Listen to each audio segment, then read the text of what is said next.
नमः शिवाय। सम्राट परीक्षित कलयुग का वध करने में समर्थ थे, परंतु उन्होंने उसे नहीं मारा। इसका क्या कारण था? कलयुग किन किन स्थानों पर निवास करता है जहाँ कल्याण चाहने वाले पुरुषों को कदापि नहीं जाना चाहिए। ऐसी ही अनेक ज्ञान भरी जानकारी से परिपूर्ण श्रीमद् भागवत पुराण की वीडियो प्रस्तुत है। सूत जी कहते हैं, शौनक जी, पांडवों के महाप्रयाण के पश्चात भगवान के परम भक्त राजा परीक्षित पृथ्वी का शासन करने लगे। उन्होंने उत्तर की पुत्री इरावती से विवाह किया। उससे उन्होंने जन्मेजय आदि 4 पुत्र उत्पन्न किए। परीक्षित ने कृपाचार्य को आचार्य बनाकर गंगा के तट पर 5 अश्वमेध यज्ञ किए। उन यज्ञों में देवताओं ने प्रत्यक्ष रूप से प्रकट होकर अपना भाग ग्रहण किया था। एक बार दिग्विजय करते समय उन्होंने देखा कि एक राजा का वेश धारण किए व्यक्ति गाय और बैल के जोड़े को ठोकरों से मार रहा है। तब उन्होंने उसे बलपूर्वक पकड़कर दंड दिया। शौनक जी ने पूछा, महाभाग्यवान सूत जी, महाराज परीक्षित ने कलयुग को दंड देकर ही क्यों छोड़ दिया, मार क्यों नहीं डाला? क्योंकि राजा का वेश धारण करने पर भी था तो वह अधम ही जिसने गाय को लात से मारा था।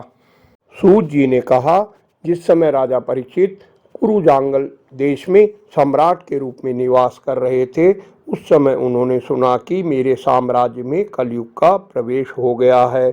उन्हीं दिनों उनके शिविर से थोड़ी दूर पर एक आश्चर्यजनक घटना घटी। धर्म बैल का रूप धारण करके एक पैर से घूम रहा था। एक स्थान पर उसे गाय के रूप में पृथ्वी मिली। पुत्र की मृत्यु के दुख से दुखिनी माता के समान उसके नेत्रों से आंसुओं के आंसू झरने की तरह झर रहे थे। उसका शरीर श्रीहीन हो गया था। धर्म ने पृथ्वी से कुशल मंगल पूछा और उससे दुखी होने का कारण जानना चाहा। पृथ्वी ने कहा, धर्म, तुम मुझसे जो कुछ पूछ रहे हो वह स्वयं जानते हो। भगवान श्री कृष्ण ने इस समय इस लोक से अपनी लीला का स्मरण कर लिया है और यह संसार पाप में कलयुग की कुदृष्टि का शिकार हो गया है। धर्म और पृथ्वी आपस में बातचीत कर रहे थे कि उसी समय राज ऋषि परीक्षित वहां आ पहुंचे।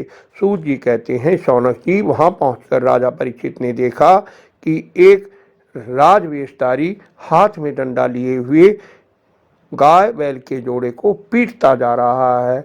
बैल एक पैर से कांप रहा था और ताड़ना से पीड़ित होकर भयभीत हो मूत्र त्याग कर रहा था। गाय भी उस पुरुष की ठोकरें खाकर अत्यंत दीन हो रही थी। उसकी आंखों से आंसू बहते जा रहे थे। राजा परीक्षित ने धनुष चढ़ाकर गंभीर वाणी से उसे ललकारा, अरे तू कौन है जो बलवान होकर भी मेरे राज्य में इन दुर्बल प्राणियों को बलपूर्वक मार रहा है? निरपराध पर प्रहार करने वाला तू अपराधी है, अतः वध के योग्य है। उन्होंने धर्म से पूछा, 3 पैर ना होने पर भी आप एक ही पैर से चलते फिरते हैं, यह देखकर मुझे बड़ा कष्ट हो रहा है। बतलाइए, क्या आप बैल के रूप में कोई देवता हैं? गौ माता, आप रोए नहीं, मैं दूसरों को दंड देने वाला हूँ। धर्म ने कहा, राजन, आप महाराज पांडु के वंशज हैं। आपका इस प्रकार दुखियों को आश्वासन देना आपके योग्य ही है, क्योंकि आपके पूर्वजों के श्रेष्ठ गुणों ने भगवान श्री कृष्ण को अपना सारथी और दूत आदि बना दिया था। जो लोग किसी भी द्वैत को नहीं मानते वे अपने आप को ही दुखों का कारण मानते हैं। कोई प्रारब्ध को, कोई कर्म को, कुछ लोग स्वभाव को और कुछ लोग ईश्वर को दुख का कारण मानते हैं। किन्हीं किन्हीं का ऐसा भी निश्चय है कि दुख का कारण ना तो तर्क के द्वारा जाना जा सकता है और ना वाणी के द्वारा बतलाया जा सकता है। राजऋषि, अब इसमें से कौन सा मत ठीक है, यह आप अपनी बुद्धि से ही विचार कीजिए। सूत जी कहते हैं, ऋषि श्रेष्ठ शौनक जी, धर्म का यह वचन सुनकर सम्राट परीक्षित बहुत प्रसन्न हुए और उनका खेद मिट गया। परीक्षित ने कहा, धर्म का तत्व जानने वाले वृषभदेव, आप धर्म का उपदेश कर रहे हैं। अवश्य ही आप वृषभ के रूप में स्वयं धर्म हैं। आपने अपने को दुख देने वाले का नाम इसलिए नहीं लिया क्योंकि अधर्म करने वाले को जो नरक आदि प्राप्त होते हैं वे ही चुगली करने वाले को भी मिलते हैं। धर्मदेव, सतयुग में आपके 4 चरण थे: तप, पवित्रता, दया और सत्य। इस समय अधर्म के अंश गर्व, आसक्ति, मद, ये 3 चरण नष्ट हो चुके हैं। अब आपका 4था चरण सत्य ही बच रहा है। उसी के बल पर आप जी रहे हैं। असत्य से पुष्ट हुआ यह अधर्म रूप कलयुग उसे भी ग्रास कर लेना चाहता है। ये गौमाता साक्षात पृथ्वी है। अब भगवान से बिछुड़ जाने से दुखी हो रही है।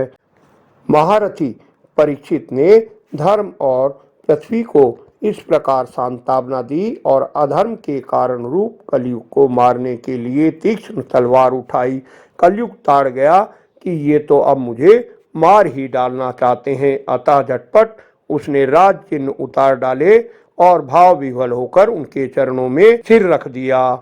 परीक्षित बड़े यशस्वी, दीन वत्सल और शरणागत रक्षक थे। उन्होंने जब कलयुग को अपने पैरों पर पड़े देखा तो कृपा करके उसे मारा नहीं, अपितु हंसते हुए उससे कहा, जब तू हाथ जोड़कर शरण आ गया है तब अर्जुन के वंशजों से तुझे कोई भय नहीं है, परंतु तू अधर्म का सहायक है, इसलिए तुझे मेरे राज्य में बिल्कुल नहीं रहना चाहिए। कली ने कहा, सार्वभौम, आप मुझे वह स्थान बताइए जहां मैं आपकी आज्ञा का पालन करता हुआ स्थिर होकर रह सकूं।